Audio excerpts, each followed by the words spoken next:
Miền nhô mùi tiết xây sọc khăn Nhông bà cạ rửa ná trong xua thà Bùa chia bị khổ nâng bùa nền Bạn à nì xong đôi khnia tế bà ong Rương à nì xong ní Mình ai vô từ priệp thiệp khnia bà nè Vì bùa rương priệp thiệp Vì rương à nì xong Vì cả chanh mau bị chật bẩn Chẳng à say từ lỡ chất rồi bà nè bùa nâng Bùa chia xa mà nê cái đấy Bùa chia bị khổ cái đấy À say từ lỡ miên con nọ thô nâng cầm rật nè Lục bùa hơi Lục miên xa lọ tế Lục miên sa ma thị lọ tế Lục miên bánh nha lọ tế Bà sân ba Lục miên con nọ thô lọ Miên xa lọ miên sa ma thị lọ Miên bánh nha lọ Cứ miên ai thì xong Trà ấn mình ai cho rộp kiện này bán Hay dừng ai vô từ priệp thiệp tha Tol ta bùa chia bị khổ Từ bán ai thì xong trà ấn chiên xa mà đấy thăm mấy nế Chuôn ca bùa chia bị khổ Toàn bán chia pre hòn phóng xa mà đấy Bán chia pre hòn muốn Nâng xa máy bột ta cá là miên chẳng đại Pro xa mà đây cái bùa mau cái miên săn lõ cứ bon á săn lõ cứ lõ miên côn nó thô lõ chẳng à thì xong ní về say hơi từ lỡ ca và bật bạn để bắt bỏ lô cứ lột miên côn nó thô lõ nó tròn chừng nói nừng nó tầm bị chuyện thằng nè bùa nó cứ trơ ở say nâng côn nó thô nó anh côn nó thô nó cứ ấy cứ sao mà thị banya nữa anh xa mà đấy có lột miên sao tôi bây giờ lột bùa chơi xa mà đây miền sạc hạ bọt tay chiêng bị khổ cái đó bắt đầu lộc miền sờ chưa là bỏ lộc áo từ lộc miền sờ chỉ ti sờ lanh lộc miền sẽ cái đây bật na tây lộc miền sẽ cái đây sần đo ở lộc miền sờ ma thị là o lộc chậm rãi hơn vì pasana panya lộc miền tây sạc hạ cứ xây lại sạc hạ chặt tạ sạc hạ nâng panya sạc hạ nâng tây sạc hạ rồi bỏ lộc sờ sờ ma thị panya nâng rồi bỏ lộc ban là o con nó thô rồi bỏ lộc miền nâng cứ lộc là o á lõ an thì sống có ban trao tờ tam nâng hay bị khổ có đôi khi lục miên sân lõ sa ma thị lõ panya lõ côn là thô lõ nâng cứ ban an thì xong tờ tam nâng nâng chlai clay clay và bần nâng thà rương bùa chia bị khổ nâng bùa chia xa mà đây rồi có nhiệt nhôm chấm năm hai thằng này nâng cứ còn vô một priệp thiệp khné dân công chơi chặt vô bon nè ní bon nè nu vô một priệp thiệp khné rương priệp thiệp khné nâng ọt ba này bạn ông ai từ priệp thiệp tiết đó rừng bon nó gọi ai từ priệp thiệp bàn thì ba con prasa chê mặt ai khmei hai mặt ai khmei cọt chỉ niệm miền sờ tao trâu tu nguồn bồn na tứ con cha rừng chê bật tịch niệm miền sờ ní về miền tu trào ân chẳng bàn tay mình ai cầm nọt bàn tế à say hai từ lời chặt khăng rồi bỏ niệm chê chẳng bịa thạch chế bịa thạch chế bà lấy thạch ác cao sở tệ bà rệ phê sở tệ nhằm cả nà thma dê phao nợ khăn phê rồi hái dòng pi bịa thạch chế về khó hồng pi bịa thạch tệ đi hái có khó hồng pi bịa thạch ọp rung tùn miền đài ọp rung tùn miền hay nâng tệ đi nây tài mùi ọp rung tệ đi hay nâng tùn miền nâng chỉ bịa miền nây tài mùi tại bịa thạch chế khó khỉ hết ấy bạn khó khné bị pro bịa thạch chế cứ chê tranh bị chất đại khăn nó khăn con và xa khăn mặt ai không mấy tập chế con khăn ở bụng mặt ai tập chế nâng bong khăn bà ôn tập chế bà ôn khăn bong tập chế chẳng ai tại chế cứ rộp thai chia về chế tôi chờ rạch hai dân sống con thầm mấy tập bộ cô tập hai bộ cô nâng thai chế chế cứ tranh bị chất đây là cọ chất đại khăn crowd mùl rồi có rực cô này bịa chế cứ bắt đầu tranh những bí chất khăn crowd bao bịa này dê lúc đạp mơ tới crowd create mình bị ruột mến bàn tay chất rồi bỏ con ọt khăn crowd tỉ ở nâng mình rộp thai chỉ bịa chế tỉ đô giang pre hà hoan mà ong tăng pi samay puttaka máu lốc cho về chế bị dột bậc mai dưỡng thả thọp mọt mau trao chết từ hải tụ bây chỉ ban pre hà hòn ở cái này ao dân vô làm pi pe thà pre hà hòn ở miền cái này thế này ở miền cái này sờ lánh có lô sờ lánh chọp chấm pi huồng hái nhận miền toàn là há ở miền rìa kia ấy tí khăng cao còn miền đấy pre hà hòn cứ mình chết khăng nè này cái tí cứ ở miền cái này pe thon miền cái này cứ mình chết sờ lánh mình chết sọp ấy tí ở miền sẽ cái đây sờ lánh ở miền sẽ cái đây sọp nâng hai tháng pre hà hòn hay miền ao tập pre hà hòn sọt từ lê bong bị thọp mọt nâng bàn để hai tha vậy chơi bị dột nâng bàn này miền pre ra hòn mà ong nâng lục thọp mọt máu ហើយធ្លាប់មកសង្សារវត្តមកហើយមិនមែនទៅមកជាតិនឹងណាអញ្ចឹងលះបង់អត់បានអញ្ចឹងលោកហៅមានអ្នកដឹកក្របធញ្ញជាតិពីអ្នកប្តីប្រពន្ធកាត់មុខលោកស្រែកហៅពីលើកត់មកថាអាថោកមីថោកដឹកអីហ្នឹងយើងស្ដាប់ពាក្យហ្នឹងមើលបើយើងធម្មតាយើងថាចេអាថោកមីថោកអីមិនចេអាថោកមីថោកដឹកអីហ្នឹងហើយយើងទៅថាព្រះអរហន្តចេយ៉ាងម៉េចអាត្មាភេទនិយាយខាងដើមមិញហើយថាព្រះអរហន្តលោកអត់មានស្រឡាញ់អត់មានស្អប់ទេអត់ចេះខឹងអ្នកណាគេទេហើយពីអ្នកប្តីប្រពន្ធហ្នឹងក៏មិនបានធ្វើឲ្យលោកខាតប្រយោជន៍មិនបានទៅបៀតបៀនអីលោកដែរគ្រាន់តែជាពាក្យគួសមរបស់លោកហើយលោកពាក្យគួសមរបស់លោកហៅគេអាថោកមីថោកបើយើងធម្មតាថាលោកចេសំបីតែពីអ្នកប្តីប្រពន្ធហ្នឹងក៏គិតថាលោកចេដែរបានខឹងលោកស្រែកទៅលោកវិញថាដឹកអាចកដោលោកគ្រាន់តែប៉ុណ្ណឹងក្របធញ្ញជាតិហ្នឹងคล้ายទៅជាអាចកដោទាំងអស់បានឆ្ងល់ដើរទៅមុខតិចទៀតទៅអ្នកស្រុកអ្នកភូមិប្រាប់ថាលោកជាព្រះរហន្តបានដើរមកវិញម្ដងទៀតឲ្យលោកស្រែកសួរអញ្ចឹងទៀតអាថោកមីថោកដឹកអីហ្នឹងបានប្រាប់ថាដឹកក្របធញ្ញជាតិវិញទៅបានคล้ายទៅជាក្របធញ្ញជាតិវិញអាហ្នឹងគ្រាន់តែបញ្ជាក់ថាចុះពាក្យនឹងដូចគ្នាបថុចជួនយើងឬក៏អ្នកដែលខឹងក្រោតមិនបានហៅថាពាក្យចេហើយព្រះអរហន្តមិនបានហៅថាចេថាដោយសារតែការបញ្ចេញពាក្យរបស់លោកមកហ្នឹងយើងស្ដាប់មើលទៅអាក្រក់ស្ដាប់ក្រោតក្រៀតមែនប៉ុន្តែចិត្តរបស់លោកអត់ក្រោតក្រៀតចិត្តរបស់លោកអត់ខឹងក្រោតអញ្ចឹងបើចិត្តមិនខឹងក្រោតនរណាគេទេសំបីតែពាក្យចេញមើលទៅស្ដាប់ទៅវាក្រោតក្រៀតបែបដូចជាព្រះអរហន្តនឹងក៏ដោយពាក្យហ្នឹងក៏មិនហៅថាពាក្យចេដែរតែបើយើងធម្មតាសាមញ្ញបថុចជួននេះឲ្យតែខឹងអ្នកណាគេហើយនិយាយពាក្យអាក្រក់ចេញទៅសំបីតែថាហៅពាក្យស្ដាប់មើលទៅពីរោះក៏ដោយឧទាហរណ៍ថានិយាយឌៀមដាមអ្នកណាគេម្នាក់ណាខឹងគេអីចឹងទៅហើយស្រាប់តែឌៀមដាមគេមើលបណ្ឌិតមើលលោកស្រីមើលលោកប្រុសឯកឧត្តមពាក្យលោកស្រីលោកប្រុសបណ្ឌិតស្ដាប់មើលទៅពីរោះប៉ុន្តែដល់ពេលចិត្តខាងក្នុងខឹងក្រោតគេនិយាយដោយពាក្យឌៀមដាមបែបហ្នឹងបុគ្គលហ្នឹងគឺស្មើនឹងចេមិនស្មើគឺចេហ្នឹងតែម្ដងចេជាភរុសវាចាអាហ្នឹងពាក្យចេអញ្ចឹងបានន័យថាម៉េចសរុបមកពាក្យថាចេនេះឬគល់របស់វាធំគឺនៅក្នុងចិត្តបើឬគល់នៃពាក្យចេនៅខាងក្នុងចិត្តបែបនេះយើងត្រូវវិនិច្ឆ័យថាយ៉ាងម៉េចថាកូនប្រសាហ្នឹងបាប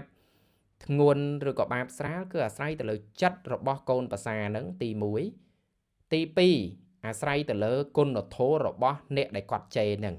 បើឪពុកម្ដាយមានសិលឪពុកម្ដាយមានគុណធម៌ល្អចេចំបុគ្គលដែលមានគុណធម៌បែបហ្នឹងបាបរឹតតែធ្ងន់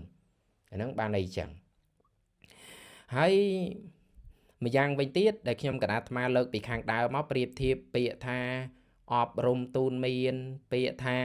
តេះឌៀលនេះវាខុសអំពីពាក្យថាចេព្រោះហេតុអីពីព្រោះពាក្យថាតេះឌៀលពាក្យថាអប់រំពាក្យថាទូនមានគឺចេញពីចិត្តអាណិតអាសូរចេញពីចិត្តករណាដោយយ៉ាងព្រះអង្គក៏ព្រះអង្គតេះឌៀលភិក្ខុទាំងឡាយហៅភិក្ខុទាំងឡាយថាមោខៈបរោះប្រែថាបរោះសាបសូន្យក៏ប៉ុន្តែចូលព្រះអង្គចេភិក្ខុទាំងឡាយដែរឬបើប្រពុតអត់មានកលេសអត់មានការស្រឡាញ់អត់មានការស្អប់ហើយយើងថាព្រះអង្គចេភិក្ខុទាំងឡាយថាបរោះសាបសូន្យយ៉ាងម៉េចហើយហេតុអីបានព្រះអង្គហៅភិក្ខុទាំងឡាយថាបរោះសាបសូន្យថាដោយសារតែភិក្ខុនឹងលោកប្រព្រឹត្តនៅធម៌មិនប្រសើរលោកប្រព្រឹត្តធម៌ដ៏លេមួកហើយភិក្ខុនឹងឯងជាអ្នកសាបសូន្យចាកមេផលអាហ្នឹងនៅក្នុងអត្ថកថាលោកពយល់បុគ្គលណាដែលជាអ្នកសូន្យចាកមេផលបុគ្គលនឹងហៅថាមោខៈបរោះនេះបុគ្គលណាដែលសូន្យចាកឧបនិស្ស័យនៅក្នុងការសម្រេចមេផលក្តីបុគ្គលណាដែលសូន្យចាកមេផលនៅក្នុងជាតិនឹងក្តីបុគ្គលនឹងហៅថាមោខៈបរោះគឺព្រះអង្គត្រង់សម្ដៅបែបហ្នឹងហើយព្រះអង្គទ្រង់អប់រំទូនមានមិនមែនព្រះអង្គចេទេគឺព្រះអង្គចង់ឲ្យភិក្ខុនឹងល្អដោយចិត្តមហាករុណាប្រៀបដូចជាគ្រូអប់រំទូនមានសិស្សប្រៀបដូចជាឪពុកម្ដាយដែលអប់រំទូនមានសិស្សអញ្ចឹងដោយចិត្តករុណាអត់មានចិត្តខឹងស្អប់ភិក្ខុនឹងទេចិត្តបែបហ្នឹងទៅហៅថាតេះឌៀលទៅហៅថាអប់រំទៅហៅថាទូនមានតែបើដោយចិត្តខឹងក្រោតមានចិត្តខឹងក្រោតជាឫសគល់ជាមូលហេតុហើយនិយាយចេញទៅអានឹងពាក្យចេហើយយើងថាចេហើយយើងស្រាប់តែមូលបកាច់ព្រះអង្គថាព្រះអង្គសម្ដែងថាចេ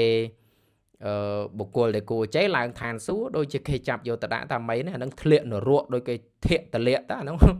liệt nó ruột đấy chế cái vòng mua bạc cách bong từng sro mong á dây chanh mau bài nâng dây chanh mau bài nâng cứ smile đừng mua bột thật đây ca từng sro tao mà đòn mua bạc cách bong từng sro nâng tại mà đòn ấy sạp từ vô khâu bài nâng từ tiết nòm khné chế từ tiết cứ sọt tay bật nơi tôi chờ ra tam plei mót đấy tôi chờ ra hay dân xưa mơแต่ tao សង្គមរបស់យើងដែលគិតតែនាំគ្នាជេរគ្នានេះបានផលប្រយោជន៍អីខ្លះអំពីការជេរហ្នឹងវាអត់មានណារឿងពេលអប់រំទូនមានអ្នកដតីមិនមែនតល់តែជេរទៅអាចអប់រំទូនមានគេបានទេណាមានវិធីសាស្ត្រច្រើនណាស់ក្រៅពីជេរហើយអាចអប់រំទូនមានគេបានហ្នឹងមិនមែនតល់តែជេរទេព្រះអង្គក៏ដែរជេរអ្នកណាគេដែរដូចខ្ញុំកណាអាត្មាលើកពីខាងដើមអញ្ចឹងហើយព្រះអង្គក៏មិនបាន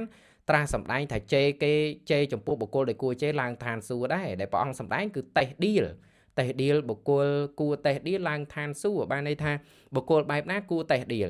បើសម្រាប់ភិក្ខុគឺលោកប្រព្រឹត្តនៅធម៌ដល់លេមួលោកប្រព្រឹត្តទុច្ចរិតអីចឹងណាហើយអ្នកណាដែលប្រព្រឹត្តទុច្ចរិតបែបហ្នឹងហើយយើងឃើញគាត់ប្រព្រឹត្តទុច្ចរិតធ្វើអំពើបាបច្រើនយើងចង់អប់រំទូនមានគាត់យើងចង់អនុគ្រោះគាត់យើងចង់ជួយគាត់អញ្ចឹងយើងតេះឌីលដូចព្រះអង្គតេះឌីលអញ្ចឹងថាមិនគួរប្រព្រឹត្តធ្វើនៅទង្វើបែបហ្នឹងទេប្រព្រឹត្តនៅទង្វើបែបហ្នឹងគេមិនហៅថាអ្នកសន្តោសអ្នកប្រាថ្នាតិចទេ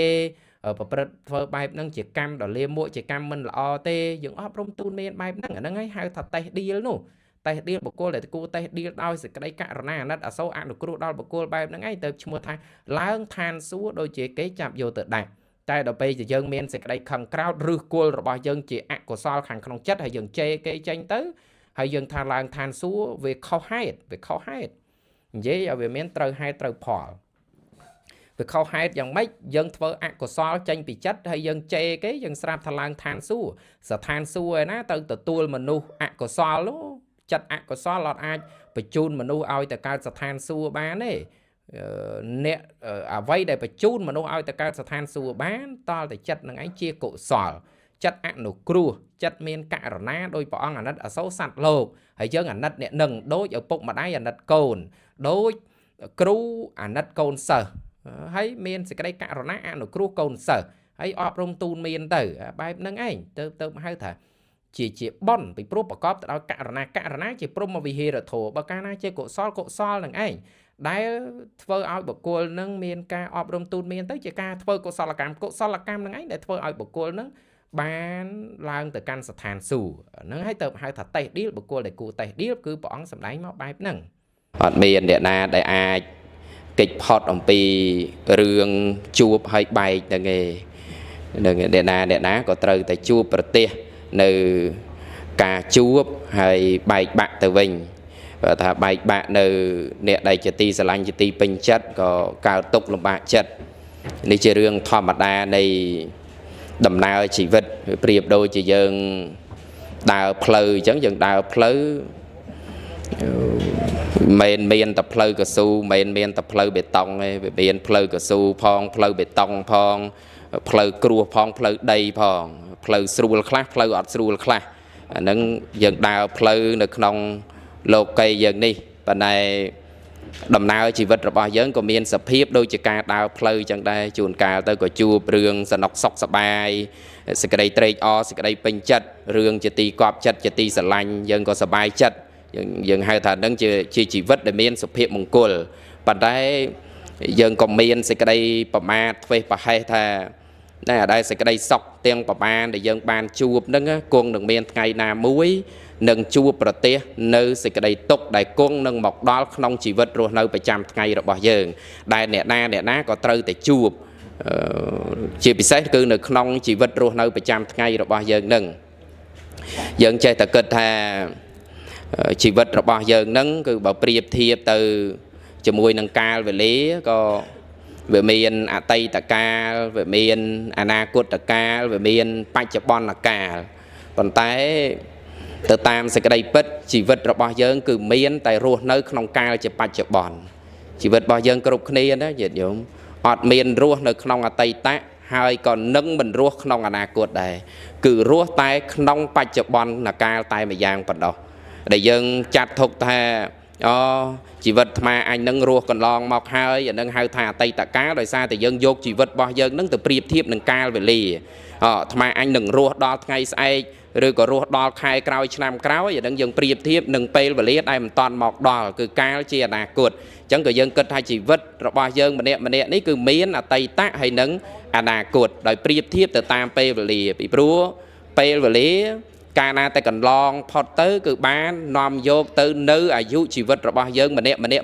នឹងទៅផងញាតិញោមមើលយើងរស់មកដល់ប៉ុណ្ណេះអាយុ30 40 50 60ឆ្នាំអានឹងហេតុអីបានយើងហៅថា10 20 30 40 50ឆ្នាំដោយសារតែយើងហៅទៅតាមពេលវេលាដែលកន្លងទៅហើយចឹងមែនដែរទេញាតិញោមពេលវេលាកន្លងទៅ10ឆ្នាំយើងថាអាយុយើងបាន10ឆ្នាំពេលវេលាកន្លងទៅ20ឆ្នាំយើងថាជីវិតរបស់យើងនឹងមានអាយុ20ឆ្នាំពេលវេលាកន្លងទៅ50 60 70 80ឆ្នាំយើងថាជីវិតរបស់យើងនឹងរស់នៅបាន70 80ឆ្នាំយើងថាអញ្ចឹងដោយសារតែពេលវេលានឹងបានកន្លងទៅនេះដោយសារតែយើងបានប្រៀបធៀបជីវិតរបស់យើងនឹងទៅនឹងពេលវេលាដូចអ្វីដែលព្រះអង្គទ្រង់បានត្រាស់សម្ដែងមកហើយអញ្ចឹងថាពេលវេលាដែលកន្លងផុតទៅមិនមែនកន្លងទៅតែទេគឺបាននាំយកទៅនៅអាយុជីវិតរបស់សត្វលោកនឹងទៅផងឃើញទេពេលវេលាកន្លងទៅមួយឆ្នាំនាំយកជីវិតរបស់យើងទៅមួយឆ្នាំអញ្ចឹងដែរមិនអញ្ចឹងញាតិញោមនឹងពេលវេលាកន្លងទៅ10 20 30ឆ្នាំក៏អាយុជីវិតរបស់យើងវាបាន10 20ឆ្នាំដោយសារតែពេលវេលាហ្នឹងនាំយកនៅអាយុជីវិតរបស់យើងទៅផងហើយនៅក្នុងដំណើរជីវិតរបស់យើងដែលយើងចាត់ទុកថាដែរជីវិតរបស់អាត្មាអញហ្នឹងមានសុភមង្គលមានសេរីសួស្តីមានសេចក្តីសុខក្នុងជីវិតរស់នៅប្រចាំថ្ងៃដោយសារតែយើងបានអ្វីតាមចង់ដូចជាពេលហ្នឹងអញ្ចឹងដល់ដាច់ភ្លើងយើងមានចង់ដាច់ភ្លើងអញ្ចឹងដែរទេអត់ទេមិនអញ្ចឹងទេដល់បន្តិចទៀតគេធ្វើភ្លើងមកវិញយើងសប្បាយចិត្តទេសบายចិត្តអាហ្នឹងដល់ពេលតែបានតាមចង់យើងសบายចិត្តយើងគិតថាជីវិតរបស់អាត្មាអញនេះមានក្តីសុខពីព្រោះបានតាមចង់អញ្ចឹងមែនទេញោមអីក៏ដោយយើងប្រាថ្នាអីបាននឹងយើងប្រាថ្នាអីបាននឹងបានតាមសេចក្តីប្រាថ្នាការបានតាមសេចក្តីប្រាថ្នារបស់យើងនឹងឯងយើងចាត់ទុកថានេះជាសេចក្តីសុខសុភមង្គលសម្រាប់ជីវិតរបស់យើងម្នាក់គ្រប់គ្នាទាំងអស់អញ្ចឹងមែនទេញោមហ្នឹងហើយយើងតាំងពីក្មេងមកពេលដែលមិនតាន់ចូលរៀនទេចង់បានការថែទាំភាពកក់ក្ដៅអំពីឪពុកម្ដាយដល់ឪពុកម្ដាយយើងបានយកចិត្តទុកដាក់មើលថែទាំយើងក្មេងយើងសប្បាយចិត្តនឹងគិតថាជីវិតរបស់យើងនឹងម្នាក់នឹងសប្បាយចិត្តដល់ពេលរួចពីក្មេងនឹងមកដល់វ័យចូលរៀននៅសាលារៀនយើងចូលទៅរៀនទៅយើងចង់បានលេខល្អចង់បានបន្ទុកល្អរៀនទៅចង់បានខ្លាយទៅជាសិស្សប៉ាកែយើងរៀនទៅបានខ្លាយទៅជាសិស្សប៉ាកែតាមសេចក្តីប្រាថ្នាមែនយើងថានេះជីវិតរបស់យើងជោគជ័យត្រឹមហ្នឹងអញ្ចឹងមែនទេញោមយើងប្រឡងបាក់ដប់តែចង់បានប្រទេស A B C D អីចឹងថាប្រឡងឲ្យបានជាប់ដល់ពេលបានជាប់តាមសេចក្តីប្រាថ្នាយើងថាជីវិតរបស់យើងជោគជ័យប៉ុន្តែមិនមែនជាប់ត្រឹមប៉ុណ្ណឹងទេដល់រៀនជាប់ហើយយើងប្រាថ្នាការងារទៀតយ៉ាងហ្នឹងប្រាថ្នាការងារអីប្រាថ្នាការងារនេះការងារនោះទៅតាមអ្វីដែលខ្លួនឯងស្រឡាញ់ឬក៏ទៅតាមមុខជំនាញដែលខ្លួនឯងបានសិក្សារៀនសូត្រមកដល់ពេលតែការងារនឹងបានធ្វើដោយសេចក្តីប្រាថ្នារបស់យើងថាជីវិតរបស់យើងនឹងជោគជ័យមានសុភមង្គលប៉ុន្តែជាប់ត្រឹមនឹងដែរទេក៏អត់ទេចង់បានគ្រួសារញាតិញោមបរោះទៅក៏ចង់បានភរិយាពេលពេញរូបពេញរាងណាហើយញាតិញោមស្ត្រីក៏ចង់បានគូសកលដល់បានមកតាមប្រាថ្នាបងស្រឡាញ់អូនស្រឡាញ់បងណាបានមកតាមសេចក្តីប្រាថ្នាថានឹងសង្សារខ្ញុំស្រឡាញ់ដល់ពេលបានមកតាមប្រាថ្នាសក់ទេញាតិញោមសក់ទេស្រឡាញ់ម្នាក់នឹងសង្សារនឹងដល់ពេលបានសង្សារនឹងមកដោយសេចក្តីប្រាថ្នាសក់មិនសក់ញាតិញោមសក់នឹងសក់មែនសក់នឹងឲ្យបានរៀបការអីមង្គលការអីជាមួយគ្នារស់នៅជាមួយគ្នាសក់មិនសក់ហើយយើងគិតថាជីវិតរបស់អាត្មាអញនេះសុភមង្គលចឹងមែនទេញោមប៉ុន្តែសុភមង្គលរបស់យើងនឹងមានជាប់ត្រឹមហ្នឹងឯណាដល់ពេលមានគ្រួសារហើយចង់មានកូនណាស្រឡាញ់កូនអីឥឡូវគិតគូគ្នាថាព្រមព្រៀងគ្នាចង់បានកូនប្រុសឬកូនស្រីដល់ពេលបានមកតាមប្រាថ្នាសក់ទេសក់ទៀតហើយឃើញថាជីវិតរបស់អញនឹងប៉ុណ្ណឹងសុភមង្គលហើយមានគ្រួសារ miền cồn miền đầy nâu miền tiệt nâu miền càng nghe phơ sọc nhỉ nhung sọc đợt về dụ trao tây tiệt tới cơ tiệt mà anh về ta pi nè nâng đợt về dụ trao trong tờ hai nực hơi trẻ trong phơ bon trong men mấy này nhung nhiệt nhung để miền sạch thế trẻ trong phơ bon đó thôi ô đợt về ban phơ bon ấy mà đong pi đong bay buôn đong ấy trong tới trẻ sbai chặt tiệt đây tao chỉ vật bạc mà anh bạn đây miền sụp hiện mông cô này anh ấy nực non đầm ná chỉ vật rồi bao dướng cả na tại dướng pratna vậy giờ vậy ban đôi sợi cây pratna chỉ vật rồi bao dướng ấy mua tham miền sụp hiện mông cô còn tay sụp hiện mông cô nâng sợi cây sọc đôi để ban riệp rọp màu đi na nhiệt nhôm chia sụp hiện mông cô nâng sợi cây sọc khai khai mấy tham mình sọc thế ban đôi bầm nón ban đôi pratna chia sọc có bàn tay sọc nút chia sọc khai khai pru hai đấy ban sọc nút chia sọc khai khai bị pru sọc nút prai pru đại thế nhiệt nhôm prai pru rọ bò na để cài lại hai prai pru từ vinh rọ bò nút chia sọc bật đại thế để chẳng hay ban pre sma sampot bong trung sầm đây này tha rọ bò na để cài lại hai mình tiếng miền ca prai pru từ vinh chia thom mà đa rọ bò nút anh chặt tha chia rọ bò chia tục nè nơi trong sợi cây nó anh bạn dân cua sặc xa thà sát lốp rọ bò dướng tay tại miền sợi cây vô khơi thà ban ở vậy giờ vậy đôi pratna chỉ vật rõ bà mà anh miền sụp hiện mông cổ ca đa tại vô khơi tam sợi cây bay nước này sợi cây bà má thuê bà hay ca là cái thảo chỉ vật bà anh bà pan đăng miền sụp hiện mông cổ đây bạt tại tiền này mày dễ nhận không bạt tại nông prai thà chấm này tiền nè nông prai thà ao bon để ca lao mau bị cá chay bon u tè hò nhìn nhớ màu vót vợ bòn ta đọc tè vĩnh chạy bon áo pa về nó dân bàn bòn nó mua thá bạt tại tiền là bà đấy nè dân vợ bon hơi ôn tư ao nhiệt chạy bon oi tê và đà chạy bon oi sọp sạch nhưng dân bàn bon mập này tiết cứ bạt tại tiền bọn nâng chạy đoàn này là tí nâng mệnh to là tiền đấy dừng thôi ấy cái đó tiền cái đấy sal cái đấy cả ốp rung chặt cái đấy phơi ấy cái đó ai tại chặt hai chia bon cột sỏi dừng ai chạy ai nè là tí từng hay cả chạy bon ai nè là tí nâng rọp bình chốt chặt hai chia bạt tại tiền là bà đấy nè trong dòng ban bon pi đó u thọ thà và kênh chẳng han đo và sòng anh nâng ban bon thằng tiền mà đó mình chẳng ấy tiền này mà dễ và kênh chẳng han và sòng kênh chẳng han lùng cha bạn bon mà đón thằng tiền vợ bon nâng mà đón hơi khơi mật phệ khơi sạch prem mà cha rây khơi nẹt na máu có lợt bon nâng chạy đòi cái ô bòn hay ôn hay ông pu minh mê nhom ban phai tiền đo song nhom xôm chấm này bon đi đo nẹt phong nó bán bon mà đòn tiết bon để chạy bon ai nè đợt tây nó men mua thật tiền đi đấy mua tháng bạt tệ tiền đã bà đấy rồi có dân đặt bạt và xong hơi từ bon ao nhiệt ít tiền vô nhiệt tây năng hao tổ sục hệ ta hao tổ nhiệt tại giao rồi có chạy bon ao tê và đa sạc cạ tê và đi đặt chạy tàu lao của ba tê và đa sọp sạch ấy xem chạy bon hơi dân ban bon bật thêm tiền bon bật thêm nó mua tháp bạt tệ tiền giá bà đấy nè chân cột ống còn chân đấy cột ống tập ban bạt á tập bật là thà tiền nó nhiệt nhôm bạc kênh đó cái này cũng chắc cột ống mình bàn tay cana tay bạc kênh hơi mua tháp bò này nè mình bò cột ống đây tập ban mình chắc ấyไปđể cột ongตลอดมาดอลวอดวิ่งให้โยกจังหันนั่งแต่ดักร่วมดำไปปีโคซามาได้ขนมวัดชันกรบอังชัวถาบานบอลถนัดตีนนั่งเฟอร์เตียนดอลประซองยังไปหน้าแต่ยังตึกบันบาตะกรบอังดาวเหมือนบานตั้งจัดทาโอคลายกรูทาเอาคลายอาญญาคลายดำบองหรือรุมปอดคลายฉบับแต่tự bên là ba đòi chặt bo rồi sót Tí mùi dương ban bón pruh dương ban bầm pinh vọt rồi bó sạc mà nạ từng lại. Xong bây pre sama sampot có bầm pinh vọt nâng. Nâng bọt mũi. Bón tí pi dương dột một đòi vọt hơi dương mến buôn sự ngoam chăn tại anh tròn mông hay tại chăn tại anh thế. Cứ dương dột một chạy rùm lệch đòi bị khổ xa mà nê.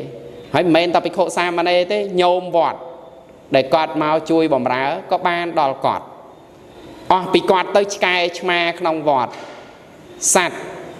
chân dương nó mua thật vợ bon đòi bật xong đây cho niệm miền sờ phóng vợ bon đòi nhôm vọt phóng vợ bon đòi sạch để chán để nơi không vọt phóng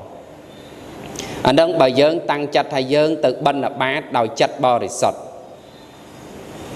tay bà đòi bằng khoam tới ọt miền cả bon này thế cả tạ bạp chẳng bàn thà dân trong này bê và lia tư hói hỏi cao bị giàu vô bàn đấy các bạn trong này bê và lia tư hói hỏi cao bị giàu cứ bàn này thà tư bánh đôi kia bánh là muối cao bám tô mà nó mấy tập bánh này chắc đau sơ ngọt nó cao bám muối tiết bắt đô bị cao bám nó mau chí cao bẩn nó chung một thời gian là tay tập bánh đôi kia đấy tập bánh đôi kia đấy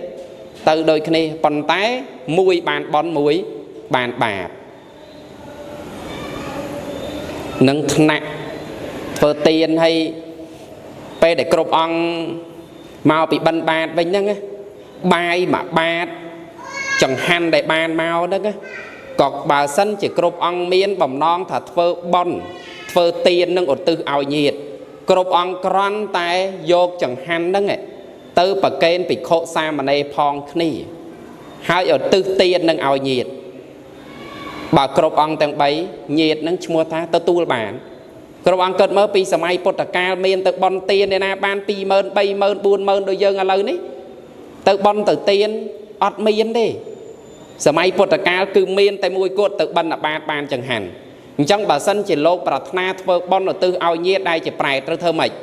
từ ban ban ban chẳng hành nâng mau hao vô tơ nà u ta hó pre maha mô cà liền trong ở tư bon oi pride tự ban là ban chẳng hành mau vô mà bà kênh presa rây bọt mật phiệt bọt lô hay ở tư tứ oi phụ pride đây chỉ nhiệt ở tư ban đấy ban vì pro tiên để ban mau chẳng hành để ban mau nó mến bò nhiệt nhôm chia có ho tiết tế cứ bò dướng đây chỉ niệm tứ tự bần bạt đạp bán nè phần tay to là khné dương nứng miên sal phong ọt sal phụ pride từ tu mày cào sạp bàn cột ong đấy nè bầm ra khoai không vọt bà sân để dương tăng chất đòi bò rồi sọt là bật lâm lai ngơ bò vọt nó ban bon nào pi tập bông riêng mà nhá bon này kì bọn này cái môn phát tại tên mình nó về bị tập bầu mà bọn này cái vì về chạm mình chăng ấy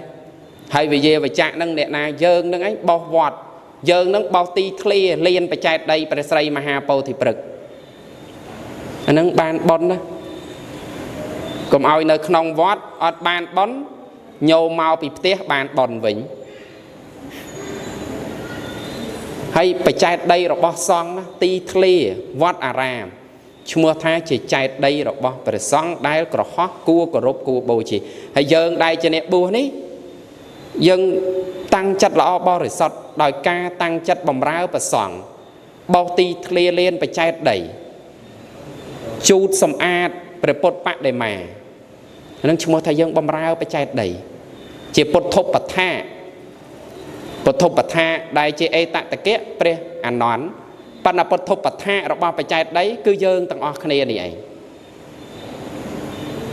dân dân bao đáy dân sầm a đáy dân tập ban ba đáy còn là bắt đầu ca kịch rồi bao giờ ấy bắt đầu bị cào bát màu chỉ cào bòn plia mùi bịch ao từ dân chả nhiệt nhôm còn thà chồng bà này dụ về đây bà này dụ về nhồi sưu rồi tạm bọn bỏ dường màu riêng riêng luôn đấy nhiệt nhôm bà bọn nó mọi miền ở dục về nâng chia bọn đại mình biết biên sạch bọn miền sạch lõ đấy mình phơ bà nà tại bát nâng nó mà dân miền là dục về mình sầm lạp sạch nâng cứ nó mà dân miền là dục về thì đó từ dân mình sầm lạp sạch hả dân mình biết biên sạch việc thà mình biết biên nâng ban đây thay dân ban từ sầm lạp hay dân con mình ban từ vì đom tròn thẹ ấy rồi có phở bạp sạch ra để bôi ao miền tục miền chia thị miền chụp ngư trong bà ca đa tại dân ao phiệp mình chưa chạp đó nè được tới cổ son là cam để dân miền meta trong phố sạch là cái vì tắt tay cầm nào chia mà đu ao dân hái chia cầm nào đai miền ai dụ với sọc cọp hiệp là chẳng á dành nhóm chẳng ở rừng miền là dụ với hay nâng miền sọc cọp hiệp là nâng về say nâng cầm bà dân để sẵn xóm mọc đài thật ta dân sẵn xóm cầm nâng máu bạp nè bà dân phơ ba na tệ ba xâm lạp sát nâng nó mà dân miền ai dụ clay hay bà dân biệt biên sát phơi sát là ngay miền tục miền là ba miền chủng ngư chia thí nâng dân phơi luôn dân nâng tự tu nơi phò cam nâng máu bàn chia mình đâu rồi có chia sát ấy nâng cứ sầm bồ chủng ngư rồi kịp chia thị tại bây giờ rẽ xa xa lọ miền xa lọ mình sầm lạp sát mình phơi ba na tại ba nângហើយmình trầm tại mình sầm lạp sạt phần đằng ấy dân mình tự biệt biên sạt là tì mình tự phơi ở sạt là tì nâng rong tục về tại nếp pru tại giờ chẳng đau giờ nay này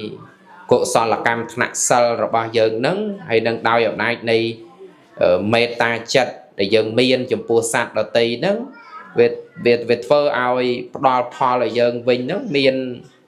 ai dụ về hái sọc cọp hiệp là tiền chẳng nhiệt nhôm rồi trong miền là dục về hai trong miền sọc cọp hiệp là miền sờ nâng từ thời dân miền là dục về ấy dân miền meta chất chụp pua sạt na cả đó miền là ở sờ lanh rọp an tầm mình nu hết sầm bay tại sạt đê để chan tôi tiệp ấy dạng mấy sạt châm ấy là non tia sầm bay bao giờ của dân miền meta rọp an sạt tầng ở nút chẳng đau dòng này này cột son là cam thạch sal đừng đau dòng này đây meta chất đừng ấy đừng phơi giờ nắng miền ai dụ về dương du hái ọt miền chủng ngữ đâu kịp chia thị từ tiền nó mà nhiệt nhôm tròn miền này dụ vế hay nâng tròn ọt chủng ngữ từ tay sần xóm púi ai dụ vế sần xóm púi ọt chủng ngữ chẳng đại đôi dân chờ rơ púi sờ cho cái dân pru sờ dân chờ rơ púi sờ đây là púi sờ đây là ai pru từ hái và ban pha là chẳng nào mấy còn nào chia mình đu chia sạt rồi bao giờ đấy cứ trời ca pui lỏ từ phơi ai chỉ vật rồi bao giờ được nông ăn tập hiệp chia mình đu nít ban là từ đây và ca đa tay được nông đầm nào chỉ vật rồi bao giờ dân ở ban sang pui lọ từ tế chẳng chỉ vật rồi bao giờ nó có mình xong và co từ đôi sẽ cái đây sọc sụp hiện một cô chân từ đài còn tiện cái nào nộp tiền nó cứ bòn phở sầm rạp mình nộp slap bạn này thà chỉ bòn muối đài điện nở rô phở đầm bay bầm nòng út tư ta ao nè để bàn slap hài trong bòn này ná đài dừng phở ta hài nắng út tư ta ao nè slap bọn nâng miền chùm nòng chân thà tệ cái nào nộp tiền toàn bà này chẳng nâng chẳng bọn tệ cái nào nộp tiền nâng phơ xâm rạp tại nẹ chạy than ra hai thì dừng đây là rùa ní dừng miền bọn nhưng mà chôn về du bọn cái tàn nhu cái tạ về ti bọn chạy buồn chẳng tới nâng xâm rạp nè để nở rùa nè để slap từ hái cứ tệ thế nào nộp tiền tụ bây chỉประเภท บอนสอบđại tớp đừng slap thay từ cái đây bon bẩm pơ ngày cái đây bon mà rồi ngày cái đây bon mà năm cái đây bon khuประมาณcái đấy cứ rót bình châu được nóng tệ thế nào nộp tiền đừng ọ bị pro bon sầm rạp nè để chạy than từ thay nắng có chỉ bón ở tứ tạo nè để slap nừng bon khu bẩm pơ ngày mà rồi ngày mà năm pi nămประมาณcái đó có thơ tới đầm bấy tay ở tứ từ đó nè để slap nừng chẳng bon ประเภท ấy cái đó ao tay ở tứ tạo nè slap bon nó cứ rót mua thay chỉ tết khi nào nộp tiền tại mùi đáp bàn cục này thế chứ tụ bây giờ miền mua play bị kia yang mấy cái đó nước nông phải thô rồi bọc pre sama samput cứ chặt tục thay chỉ tết khi nào nộp tiền tại mùi bận đỏ đáp bàn đấy giờ bonยังដាក់ឈ្មោះតេខេណានុបទានហ្នឹងគឺសម្រាប់អ្នកដែលស្លាប់ហើយតែបកស្រាយឲ្យបានត្រឹមត្រូវទៅតាមធម៌និងវិន័យដែលមាននៅក្នុងបត្រៃបិដកតើឈ្មោះថាចង់យកឈ្នះយកចាញ់គ្នាដែរឬអំពិតពាក្យថាចង់យកឈ្នះយកចាញ់បើនៅក្នុងធម៌ហៅថាសារម្មភកថាហ្នឹងយើងប្រែមកជាខ្មែរថានិយាយចង់យកឈ្នះយកចាញ់គ្នាឬក៏ពាក្យប្រណាំងប្រជែងសារម្មភកថាហ្នឹងណាអញ្ចឹងយើងទៅសិក្សានៅក្នុងគម្ពីរក្បួនច្បាប់មានបត្រៃបិដកអត្ថកថាអីជាដើមថាតើការនិយាយដោយម្ដេចដែលហៅថាសារម្មភកថាឬក៏និយាយចង់យកឈ្នះយកចាញ់គ្នានឹងឬក៏និយាយពាក្យប្រណាំងប្រជែងហើយមួយទៀតគឺនិយាយបកស្រាយឲ្យបានត្រឹមត្រូវទៅតាមធម៌និងវិន័យថាតើនេះដូចជាសម័យកាលដែលមានអ្នកនិយាយធោផ្លំសម័យកាលអ្នកដែលចូលមកជ្រកនៅក្នុងសាសនាហើយនិយាយខុសធោខុសវិន័យពាក្យថានិយាយធោផ្លំហ្នឹងបានន័យថាគាត់និយាយមកគឺស្តៀងធោដែរយើងស្ដាប់ទៅដូចជាធោអញ្ចឹងតែតាមសេចក្តីពិតមិនមែនធោទេគឺជាគំនិតរបស់គាត់អញ្ចឹងពាក្យណាដែលមិនស្របទៅតាមធោទេហើយគាត់និយាយថាជាធោរបស់ព្រះសម្មាសម្ពុទ្ធទាំងដែលពាក្យទាំងអស់នោះជាពាក្យរបស់ខ្លួនគាត់ដូចជាអ្នកខ្លះអីចឹងទៅគាត់ពោលមកថាអូពាក្យនេះព្រះសម្ដែងមកយ៉ាងនេះព្រះសម្មាសម្ពុទ្ធសម្ដែងមកយ៉ាងនេះតាមពិតបើយើងទៅមើលនៅក្នុងបៃដកអត់មានពាក្យនឹងទេឬក៏យើងទៅមើលនៅក្នុងបៃដកអត្ថកថាអីអត់មានពាក្យនឹងសម្ដែងមកទេតែគាត់ថាពាក្យនឹងជាពាក្យរបស់ព្រះសម្មាសម្ពុទ្ធទាំងដែលព្រះអង្គមិនបានសម្ដែងនៅពាក្យនឹងមកទេអញ្ចឹងពាក្យដែលគាត់និយាយដែលស្តៀងធោនឹងហៅថាពាក្យផ្លំនៅក្នុងបសោតហៅថាធោផ្លំពាក្យថាផ្លំយើងអាចយល់បានហើយគឺរបស់ហ្នឹងវាមិនមែនជារបស់ពិតទេដូចជារបស់កលៃអញ្ចឹងរបស់កលៃគឺវាមិនមែនជាមាសពិតទេមាសពិតគឺវាជាមាសសុទ្ធចំណែកឯរបស់ណាដែលវាស្តៀងនឹងមាសយើងហៅថារបស់កលៃយ៉ាងណាមិញធោណាដែលអ្នកណាពោលមកវាស្តៀងធោស្តៀងវិន័យអញ្ចឹងដែរតែវាមិនមែនជាធោវិន័យពិតប្រាកដអញ្ចឹងពាក្យដែលគាត់ពោលហ្នឹងហៅថាធោផ្លំឬមួយក៏ហៅថាធោកលៃតាមពិតណាពេលណាដែលមានអ្នកដតីឯណាមកពោលធោផ្លំក្តីអ្នកណាមកពោលខុសធោខុសវិន័យក្តីសូម្បីតែព្រះសម្មាសម្ពុទ្ធក៏ព្រះអង្គទ្រង់សម្ដែងវែកញែកឲ្យបានដឹងគ្នាដែរយើងទៅសិក្សាមើលទាំងអស់គ្នាមើលតើព្រះសម្មាសម្ពុទ្ធឯណាដែលថាទៅចាញ់អ្នកណាបានម្ដងអត់ទេដូចជាមុនតាំងពីមុនព្រះអង្គត្រាស់ដឹងព្រះអង្គយកឈ្នះមីរាធិរាជព្រមទាំងសេនាមីឃើញទេព្រះអង្គទ្រង់យកឈ្នះមីព្រះអង្គណាចាញ់មីព្រះអង្គយកឈ្នះមីហ្នឹងឈ្នះមីដោយអីថាឈ្នះមីដោយបារមីរបស់ព្រះអង្គដែលព្រះអង្គទ្រង់បានសន្សំមកហើយពេលដែលពួកនិក្រនអន្តេរដ្ឋីចង់ធ្វើបដិហាផ្ចាញ់ព្រះអង្គបានធ្វើយៈមកបដិហាដើម្បីផ្ចាញ់ពួកនិក្រនអន្តេរដ្ឋីទាំងអស់ហ្នឹងឲ្យបាក់បោបខ្លោបខ្លាចនេះជាដើមព្រះអង្គផ្ចាញ់ឲ្យផ្សេងទៀតច្រើនណាប៉ុន្តែអ្វីដែលជាចំណុចដែលយើងគួរសិក្សាមួយទៀតគឺថាពេលណាដែលគេជេរព្រះអង្គមានព្រាហ្មណ៍ម្នាក់ជេរព្រះអង្គថាព្រះអង្គនឹងអត់កំណើតព្រះអង្គថាមនាលព្រាហ្មណ៍អ្នកពោលយ៉ាងហ្នឹងគឺត្រឹមត្រូវហើយ តថាគតនឹងពិតជាមិនមានកំណើតមែនតែពាក្យថាមិនមានកំណើតមិនមែនដូចជាព្រាមគិតទេដែលតថាគតឈ្មោះថាមិនមានកំណើតពីព្រោះតថាគតមិនកើតតទៅទៀតទេតថាគតបានកំចាត់បងនៅហេតុដែលនាំឲ្យកើតតទៅទៀតហើយមានបើពាក្យសាមញ្ញធម្មតាគេជេរព្រះថាអត់កំណើតដូចយើងពេលនិយាយពាក្យសាមញ្ញធម្មតារាល់ថ្ងៃថាអត់កំណើតហ្នឹងហើយប៉ុន្តែប្រសិនបើមានគេជេរបតិចព្រះអង្គដោយមិនតាកតងនឹងរឿងធម៌រឿងវិន័យទេគឺព្រះអង្គទ្រង់នៅស្ងៀមដូចជាព្រះអង្គជាមួយនឹងព្រះអានន្ទត្រូវគេជេរបតិចព្រះអង្គហើយព្រះអង្គបានប្រាប់ព្រះអានន្ទអត់ឲ្យកិច្ចទេហើយព្រះអង្គក៏អត់បានទៅតបតអីជាមួយនឹងគេដែរគឺព្រះអង្គឲ្យព្រះអានន្ទនឹងនៅស្ងៀមហើយព្រះអង្គប្រាប់ព្រះអានន្ទថាយ៉ាងយូរត្រឹម7ថ្ងៃទៀតរឿងនឹងស្ងប់ស្ងាត់ទៅហើយគេឈប់ជេរហើយគេឈប់ជេរ7ថ្ងៃទៀតគេឈប់ជេរហើយអញ្ចឹងយើងត្រូវសិក្សាអំពីរឿងរ៉ាវទាំងអស់ហ្នឹងហើយយើងមកប្រៀបធៀបជាមួយនឹងសម័យបច្ចុប្បន្ននេះប្រសិនណាបើមានគេពោលខុសធម៌ខុសវិន័យក្នុងនាមយើងជាសមណៈអ្នកបួសឬក៏ក្នុងនាមយើងជាបរិស័ទមិនមែនត្រឹមតែអ្នកបួសទេឧបាសកឧបាសិកាក៏ដោយក៏មានសិទ្ធិពោលទៅកាន់អ្នកដតីទាំងអស់នោះវិញថាអ្នកពោលយ៉ាងហ្នឹងមិនមែនត្រឹមត្រូវទេយ៉ាងនេះទៅជាធម៌យ៉ាងនេះទៅជាវិន័យពិតប្រាកដតែមិនមែនទៅនិយាយទៅផ្ចាញ់ផ្ចាលគេទៅឌៀមដាមគេទៅសើចចំអកគេអាហ្នឹងវាអត់ត្រឹមត្រូវទេអ្វីដែលត្រឹមត្រូវគឺយើងលើកធោមកឲ្យបានត្រឹមត្រូវបើគេពោលខុសធោឯណាធោត្រឹមត្រូវយើងលើកធោដែលត្រឹមត្រូវនឹងមកបើសិនជាគេពោលខុសវិន័យអញ្ចឹងយើងពោលវិន័យនឹងឲ្យបានត្រឹមត្រូវមកអាហ្នឹងហើយជាអ្វីដែលយើងត្រូវធ្វើដូចជាព្រះមហាថេរៈទាំងឡាយពេលដែលព្រះសម្មាសម្ពុទ្ធព្រះអង្គទ្រង់បរិនិព្វានទៅព្រះមហាកាសបៈដឹកនាំធ្វើសង្កេយនាលើកទី1ប្រធេរៈផ្សេងទៀតដឹកនាំសង្កេយនាលើកទី2ទី3ទី4ទី5រហូតទៅដល់នៅប្រទេសភូមាដឹកនាំធ្វើឆដ្ឋសង្កេយនាលើកទី6អញ្ចឹងសង្កេយនាលើកទី1ទី2ទី3ទី4នឹងមកថាដើម្បីអីដើម្បីបង្ក្រាបដល់ពួកអ្នកដែលចូលមកសាសនាហើយនិយាយធោផ្លំនឹងឯងដើម្បីបន្សុទ្ធធោវិន័យដើម្បីឲ្យ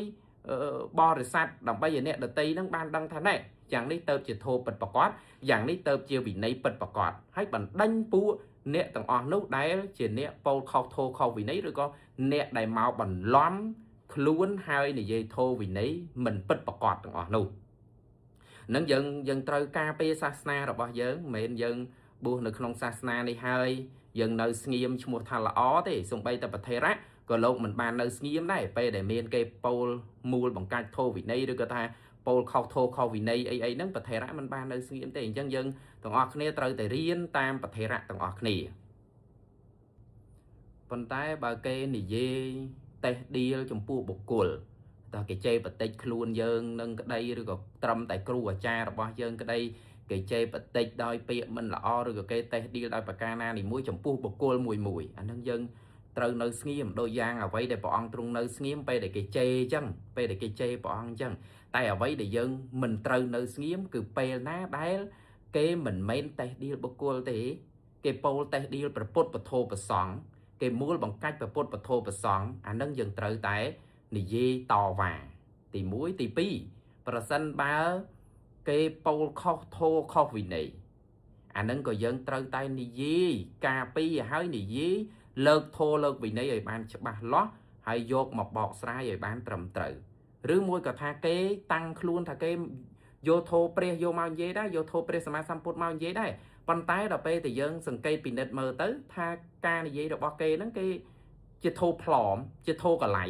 គ្រាន់តែថាគេលើកអាងមកថានឹងជាធម៌របស់ព្រះសម្មាសម្ពុទ្ធតែប៉ុណ្ណឹងតែតាមសេចក្តីពិតមិនមែនជាធម៌របស់ព្រះសម្មាសម្ពុទ្ធសោះអានឹងហើយជារឿងជាការងារដែលយើងត្រូវតែតវ៉ាជាការងារដែលយើងត្រូវតែលើកធម៌មកនិយាយបានត្រឹមត្រូវឡើងវិញលើកវិន័យយកមកនិយាយឲ្យបានត្រឹមត្រូវឡើងវិញតែដល់ពេលសម័យសពថ្ងៃនេះអ្វីដែលខ្ញុំកណាអាត្មាសង្កេតពិនិត្យមើលឃើញច្រើនទៅយើងច្រើនតែត្រឹមជាប់នឹងបុគ្គល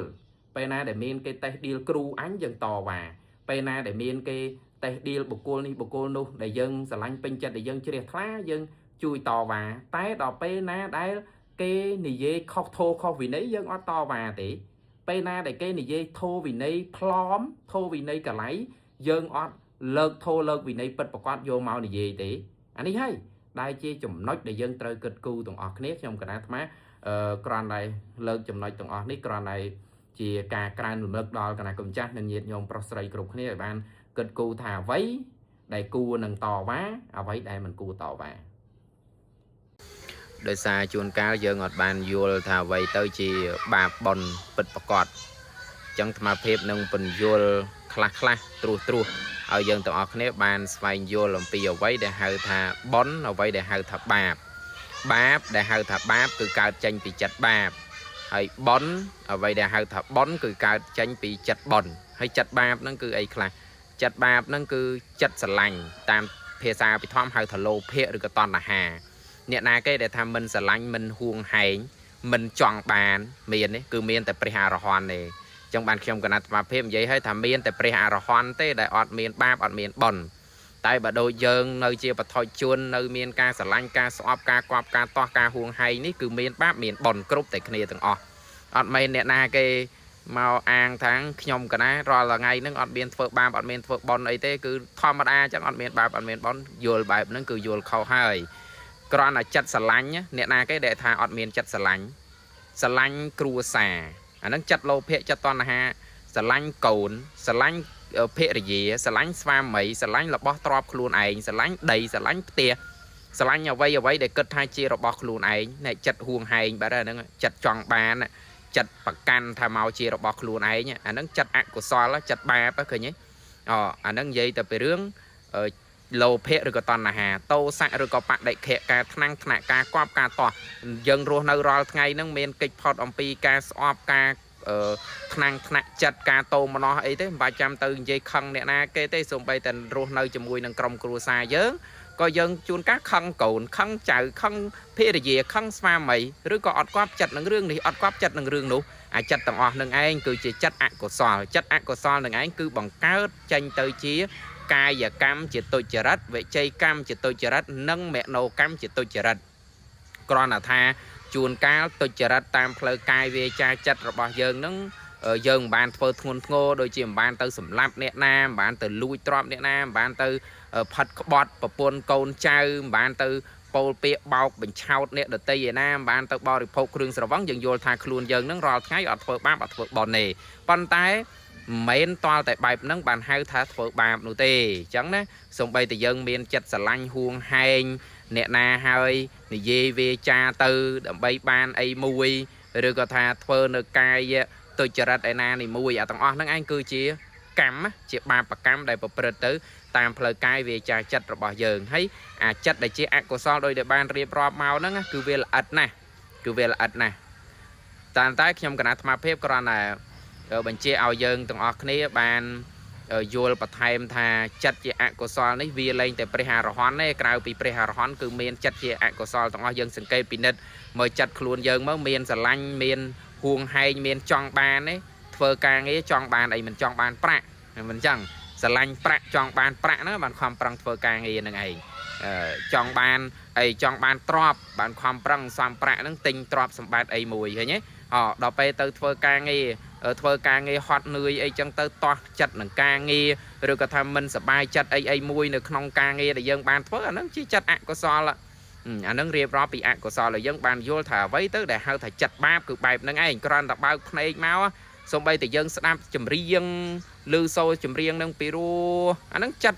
តជាអកុសលកើតឡើងបាទមិនបាច់ចាំទៅស្អីផ្សេងទៀតទេយើងបើកភ្នែកមកឃើញរូបដែលស្អាតអូស Facebook អូស TikTok អីចឹងទៅឃើញស្អាតស្រឡាញ់ជាប់ចម្ពាក់មិនបាច់ពាក្យថាស្រឡាញ់ជាប់ចម្ពាក់នេះគ្រាន់តែឃើញថានឹងស្អាតហើយសម្គាល់ថានឹងជាស្អាតហ្នឹងអានឹងឯងក៏ជាអកុសលតាមផ្លូវចិត្តបាត់ហើយមិនបាច់ចាំទៅនិយាយអីច្រើនជាងនឹងទៅទៀតទេអានឹងផ្នែកអកុសលចំណែកឲ្យផ្នែកខាងបុណ្យថាតើរាល់ថ្ងៃហ្នឹងយើងធ្វើបុណ្យបានច្រើនជាងអកុសលដែរឬទេបើចិត្តរបស់យើងដែលពោពេញទៅដោយលោភៈទោសៈមោហៈហ្នឹងឯងយើងមើលចិត្តជាបុណ្យតលតែពេលណាដែលកើតសទ្ធាពេលណាដែលមានសទ្ធាបានអាចបុណ្យនឹងកើតឡើងពេលណាដែលមានហិរិយអតបៈខ្មាស់បាបខ្លាចបាបបានបុណ្យនឹងអាចកើតឡើងបានចិត្តល្អជាបុណ្យអានឹងបានកើតឡើងបានថាតើរាល់ថ្ងៃហ្នឹងចិត្តបុណ្យរបស់យើងនឹងច្រើនជាងចិត្តបាបដែរឬទេហើយក្នុងភាពជាបឋមជនរបស់យើងនេះបើចិត្តបុណ្យមិនច្រើនទេចិត្តបាបគឺច្រើនអញ្ចឹងតើតែចិត្តបុណ្យចម្រើនចិត្តបុណ្យនឹងឲ្យច្រើនទៅចិត្តបាបនឹងថយចុះ នេះខ្ញុំកណាត់អាត្មាភាពបញ្យល់ពីបាបហើយនឹងបននឹងទ្រុសមានពេលវេលានឹងបញ្យល់ឲ្យបានក្បោះក្បាយជាងនេះទៅទៀតលោកម្ចាស់តើទេវតានឹងរកលុយបានមកពីណាបើចង់ធ្វើកឋិនជាមួយព្រះសង្ឃដោយសារគាត់សួរហ្នឹងដោយសារអាត្មាហ្នឹងធ្លាប់បាននិយាយថាការធ្វើកឋិនចីវរធ្វើកឋិនទានជាមួយនឹងព្រះសង្ឃហ្នឹងគឺមនុស្សក៏ធ្វើបានទេវតាក៏ធ្វើបានគាត់មិនឆ្ងល់ទេរឿងមនុស្សគាត់ឆ្ងល់រឿងទេវតាបានលុយឯណាទៅទិញជីវរយកមកធ្វើ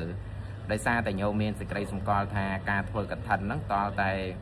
យកចីវរត្រៃចីវរស្បង់ដេហើយស្រាប់ចីពោដេហើយស្រាប់សង្ឃដេហើយស្រាប់คล้ายទៅជាត្រៃចីវរយកទៅវេបានឈ្មោះថាធ្វើកឋិនទានតាមពិតទៅការធ្វើកឋិនទាននេះមិនមែនដូចជាការក្រាលក្រងកឋិន